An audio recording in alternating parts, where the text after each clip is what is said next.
This happened back in the fall of 2018.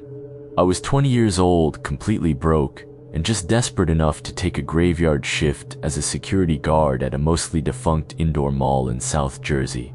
The place was a massive, decaying concrete box that only had about 10 active stores left. My job was basically just to sit in the windowless security hub from midnight to 8 a.m., making sure nobody broke in to strip the copper wire. It was a tedious, low-stress gig, or so I thought. My entire routine consisted of drinking terrible, lukewarm coffee from a thermos, eating stale vending machine pretzels, and binge-watching Netflix on my iPad. The security office was located down a long, narrow service hallway behind the food court. It was basically a concrete bunker. The best part about it, and honestly, the only reason I felt comfortable working there all alone, was the heavy steel door. It had an electronic deadbolt that automatically engaged the second it swung shut. It locked from the inside, giving me a solid sense of absolute safety from the massive, dark, empty corridors outside.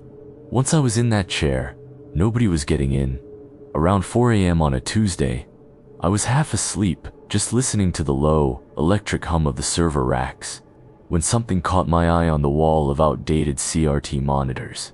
Most of the feeds were just static, but the monitor labeled Cam 4 Atrium suddenly flickered.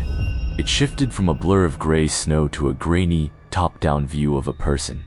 They were standing completely still in the dark. I couldn't make out a face, but they were wearing a heavy, pale winter coat with the hood pulled up. My first thought wasn't fear, it was annoyance. I assumed some local junkie or a squatter had managed to pry open one of the rusted loading dock doors out back. I leaned forward, pressed the button on my PA microphone, and spoke into it. "Security," I said, my voice echoing loudly through the tinny mall speakers outside. "The property is closed. You need to leave the premises immediately, or I'm calling the police." I watched the monitor. The figure didn't flinch. They didn't look around for the source of the voice. They just stood there, completely rigid, staring straight ahead. Annoyed and trying to play the tough guy, I decided to just go handle it. I grabbed my mag light, one of those heavy, solid metal flashlights that basically doubles as a club, and hit the door release. I walked down the dim service hallway, the smell of mildew and old dust thick in the air. I pushed through the double doors into the main atrium and swept my flashlight beam around the empty space. Nothing. The dry fountain was empty. The benches were empty. I shone my light onto the floor where the person had been standing. There was an even, thick layer of gray dust on the tiles. No footprints. No signs of a struggle. Nobody had walked through this part of the mall in days. Shaking my head, I figured the old analog camera was just glitching, maybe showing a delayed feed from earlier that day. I walked back down the service corridor, keyed my fob, and stepped back into the security office. The heavy steel door closed behind me with a loud, satisfying clunk as the deadbolt locked me safely inside. I sat back down in my rolling chair, let out a breath, and glanced up at the wall of monitors. My heart just stopped. The figure on Cam 4 hadn't disappeared, but they had moved. They were now sitting cross-legged on the floor, right in the exact center of the screen.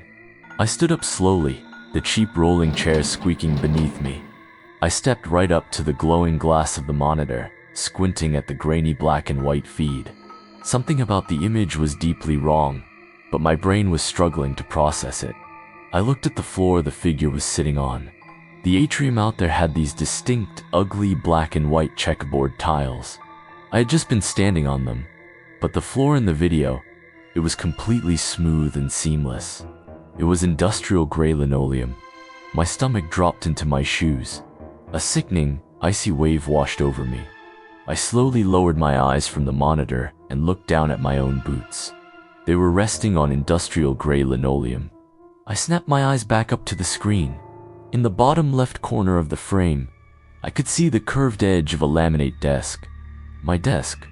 The monitor labeled Cam 4 wasn't hooked up to the atrium at all. It was displaying a hidden camera mounted in the ceiling panels looking straight down. directly above my head. The blood drained from my face, so fast I felt dizzy. The figure in the pale coat wasn't out in the empty mall. They were in the locked room with me. Before I could even turn my head, a sound broke the dead silence of the office. I froze. I literally couldn't breathe. It was a soft, rhythmic scraping noise.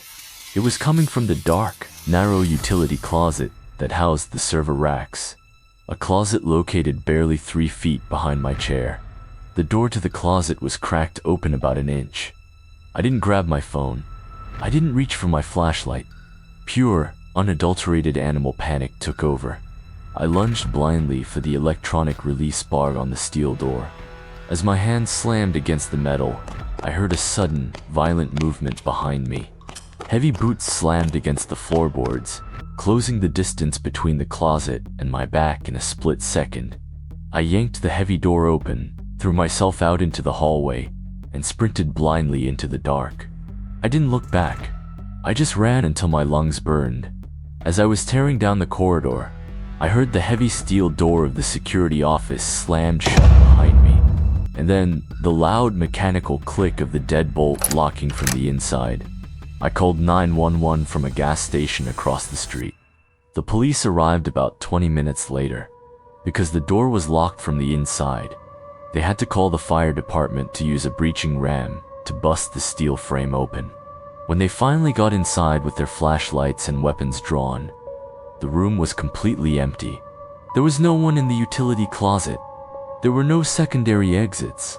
The air vents were 6 inches wide, and the ceiling panels just led to solid concrete. There was physically no way for anyone to have bypassed the perimeter or escaped that room. The cops wrote it off as a stress-induced hallucination. They thought I fell asleep and had a night terror.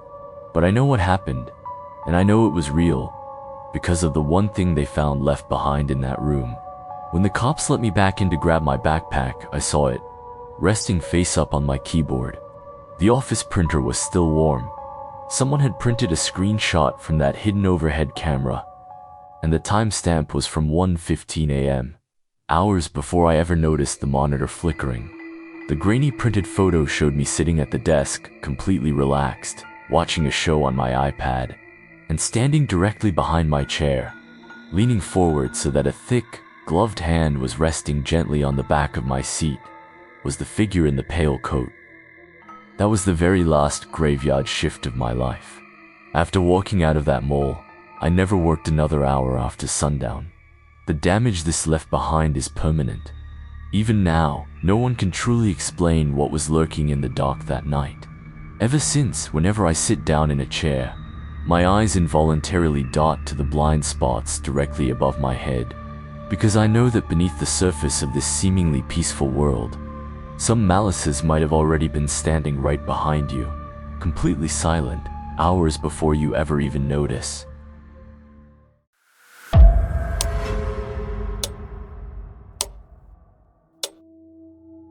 Back in the fall of 2019, I was working the graveyard shift at a 24-hour chain gym.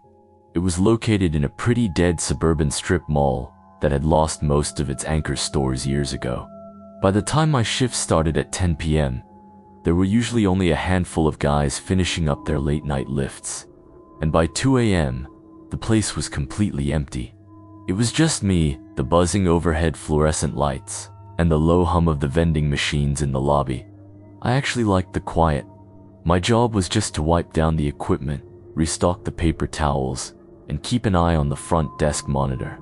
That night, around 2:45 a.m., I was sitting behind the desk scrolling through my phone. I glanced up at the check-in monitor. It clearly showed that there were 0 active members currently inside the building. No one had scanned their key tag in over an hour. I grabbed my spray bottle of disinfectant and a microfiber rag and headed over to the cardio section to wipe down the treadmills. The cardio area was positioned right next to the men's locker room. As I was scrubbing down one of the digital displays, I stopped. I could distinctly hear the sound of a heavy stream of water hitting the shower tiles from inside the locker room. It was loud, like someone had cranked the dial all the way up and just left it running. Initially, my brain just gave me the most logical explanations. We had these cheap motion sensor shower heads that would sometimes glitch out and turn on by themselves if a moth flew past the lens. My other thought was that maybe a homeless guy from the alley behind the strip mall had slipped past the front turnstiles while I was in the back supply room taking inventory. It had happened once before. I sighed, put my spray bottle down on the treadmill, and walked over to the locker room entrance. The door was one of those heavy, solid wood ones that automatically pulled shut on a stiff hinge. Because I was planning on mopping the floors in there anyway, I grabbed my yellow mop bucket from the hallway and wedged it against the bottom of the door to prop it wide open. I walked in, expecting to be hit by the humid, heavy air of steam and the smell of cheap generic body wash. But the air in the locker room was freezing cold and completely dry. The second I stepped past the rows of metal lockers, the heavy splashing sound abruptly stopped. The silence that followed was so sudden it made my ears ring. Then a new sound started. It was a rhythmic, grating noise. It sounded exactly like a piece of sharp metal being dragged against porcelain. My heart did a weird flutter in my chest. I looked down at the floor. Tracking across the gray rubber matting was a fresh trail of muddy footprints. But they weren't the tread marks of sneakers or heavy work boots. They were the distinct, smooth outlines of dress shoes. The muddy prints led straight down the main aisle and disappeared around the corner into the blind spot of the open shower area. A sudden wave of regret hit me. I looked back at the entrance. I had propped the only heavy exit door wide open with my mop bucket. If whoever was in there decided to rush me, I couldn't just pull the door shut and lock them inside to buy myself time. I had essentially trapped myself in an open room with them. I swallowed hard and forced myself to walk forward. I tried to keep my footsteps as light as possible. I assumed the footprints belonged to some guy who was now standing naked in the stall, trying to wash mud off his clothes or his body. But when I finally rounded the corner and looked at the row of open shower stalls, I froze. The white square tiles on the floor and walls were completely dry. None of the shower heads were dripping. No water had been running at all. It hit me instantly. That heavy splashing sound I had heard from the treadmills wasn't water. I looked down at the rusty circular floor drain in the center of the aisle.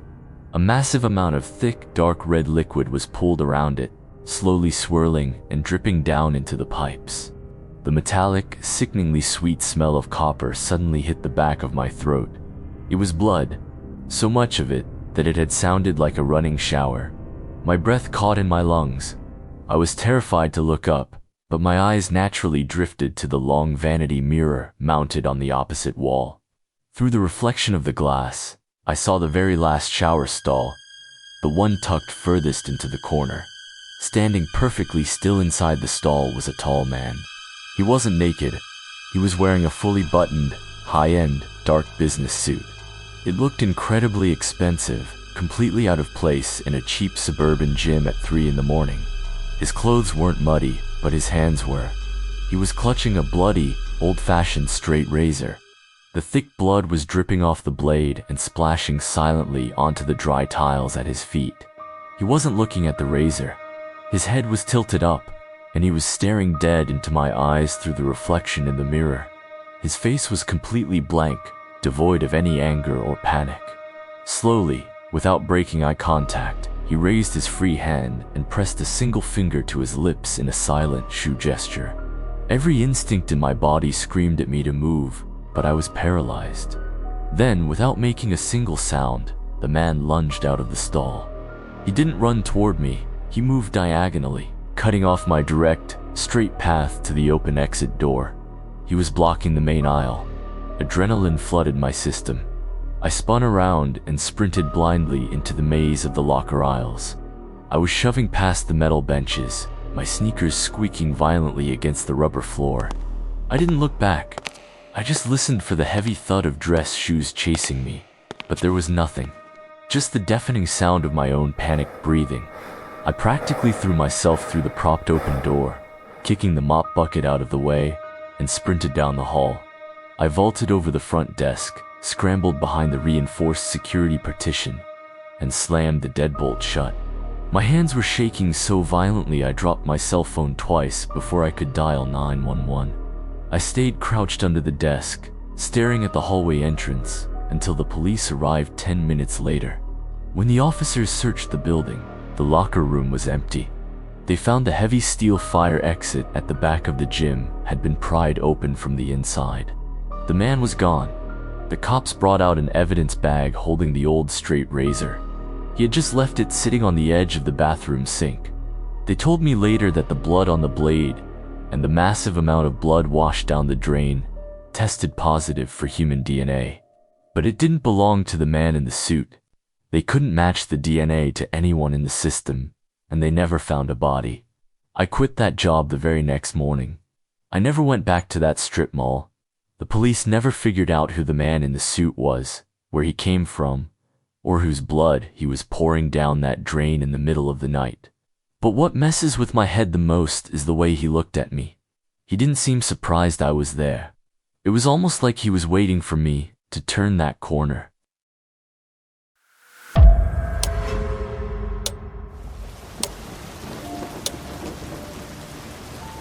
This happened back in the fall of 2021. My dad had just passed away unexpectedly, leaving behind a massive amount of debt. I really had no choice but to take over our family's old bakery, taking on all the grueling late-night baking shifts just to keep us afloat. At 2 a.m. that night, a rare, torrential downpour was hammering the tin roof outside. The only sound inside was the low, heavy hum of the massive dough mixer. To block out the noise of the storm, I had deadbolt the heavy metal soundproof door. To give you an idea of how isolated I was, in that 1,000-square-foot space, I was entirely cut off from the outside world. Even if I screamed for my life, no one on the street would ever hear me. I had just finished mopping the floor. The air still smelled like a mix of bleach and yeast. I pushed open the heavy walk-in freezer door, grabbed a box of butter, and stepped back out. The cold room always left me shivering, but as I walked back to the prep table, my stomach completely dropped. Right there on the damp, freshly mopped tile floor, a trail of footprints had appeared out of nowhere. They were bare footprints, unusually large. The soles were coated in raw flour, leaving clear white marks against the dark tiles. I set the butter down and followed the trail with my eyes. But the footprints didn't lead from the heavy iron door connecting to the alley. The white marks came trailing out of the inner storage room. My throat tightened and my breathing hitched. I had secured that storage room with a padlock from the outside right before I locked up the storefront at 10 p.m. My heart raced. The only explanation was that whoever left those prints didn't just break in. They had been hiding inside the bakery since before I locked the doors. They had been sharing this entirely sealed-off space with me the entire night. I froze. Forcing down the panic, I scanned the cluttered kitchen for any sign of an intruder. The entire back kitchen was dead silent, aside from the monotonous hum of the mixer. I followed the flour-dusted footprints until they abruptly stopped, right in front of the massive double-door commercial oven. I desperately tried to tell myself that maybe they had just passed through and climbed up the exhaust shaft. I turned around to grab my phone off the prep table to call the police. But as my eyes hit the magnetic knife strip on the wall, my scalp went numb. The heavy meat cleaver, the one I used for chopping frozen blocks of butter, was missing. I couldn't breathe. My eyes slowly trailed downward. On the stainless steel prep counter sat a ball of dough I had kneaded perfectly smooth just 20 minutes ago. Now, there were several deep fingernail gouges pressed violently into it. The edges of the indentations were lined with black grime. Someone had just been standing right at my station, digging their filthy hands into my dough. And they had taken my cleaver. My legs moved on their own, backing away until my spine slammed hard against the cold metal of the commercial oven behind me. Clank. With a dull, heavy clank, the massive iron oven door, which should have been completely sealed, bounced open just a fraction of an inch against my back. A sliver of cold air, mixed with this distinct, sour stench of sweat, slipped through the crack and hit the back of my neck. I shivered. A fatal detail that I had completely overlooked hit me all at once. The heating elements in this specific commercial oven had burned out that morning. For safety, I had unplugged it completely. The inside of that unpowered oven was currently a pitch black, freezing void. More importantly, its volume was exactly large enough to fit a curled-up adult man. My hands shook uncontrollably as I slowly turned around. The heat-resistant glass of the oven door was smeared with a chaotic layer of flour from the inside. Under the dim overhead lights of the kitchen, I leaned in slightly, looking at the edge of that white powder. Less than 4 inches away, a pair of bloodshot eyes was pressed flat against the inner glass, staring dead at me. I couldn't even force a scream. All the air just evaporated from my lungs. Before I could process another thought, the heavy iron door was shoved open with massive force. A man, completely naked and coated head to toe in white flour, lunged out from the dark inside like a feral animal. He was panting heavily, his fist tightly gripping my meat cleaver, swinging the blade straight toward my face. The aisle was incredibly narrow, walled in by 50-pound sacks of flour. I had nowhere to dodge. The second the blade came down, I threw all my body weight against the towering rolling rack next to me. The heavy flour sacks slammed into the floor and exploded. A blinding cloud of white powder instantly swallowed the entire room, choking my eyes and throat. In that whiteout, I could hear him blindly hacking and smashing the metal racks inside the flour cloud. I dropped to my hands and knees, scrambled blindly to the back door, ripped the deadbolt open, and threw myself into the freezing, torrential rain of the alley, sprinting for my life toward the main street. By the time the police received my call and rushed into the bakery with guns drawn, the man had vanished. The back door was left wide open, and the heavy rain had washed away any tracks in the alley. Days later, when I went back to help the police collect evidence, an officer had me look at a set of photos. Deep inside that unpowered commercial oven, the man hadn't just been hiding. He had used the tip of my meat cleaver to carve a massive, chaotic grid of scratches into the stainless steel inner wheel. The scratches weren't random. They were an exact, meticulously recorded schedule of my night shifts, detailing exactly what times I was entirely alone, what times I went into the walk-in freezer, and exactly how long I usually stood with my back facing the oven. I sold the bakery shortly after, moved to a city miles away, and found a normal daytime job. But I can never walk into a kitchen alone anymore. Whenever I cook, if my back isn't pressed firmly against a solid brick wall, my stomach violently turns. I just get this suffocating, inescapable feeling that a pair of eyes is still sitting in some dark metal box, quietly watching my back. That's it for today's stories. Honestly, after going through these, I don't think I can ever spend the night shifts alone again, leaving my back completely exposed to an empty, dark room. If you work the graveyard shift, or if you're stuck at work by yourself right now, feel free to share your experience in the comments so we know we're not alone. If you crave these true horror accounts, remember to like and subscribe. I'll see you in the dead of night. And before you turn around, just check the door behind you. Is it actually locked?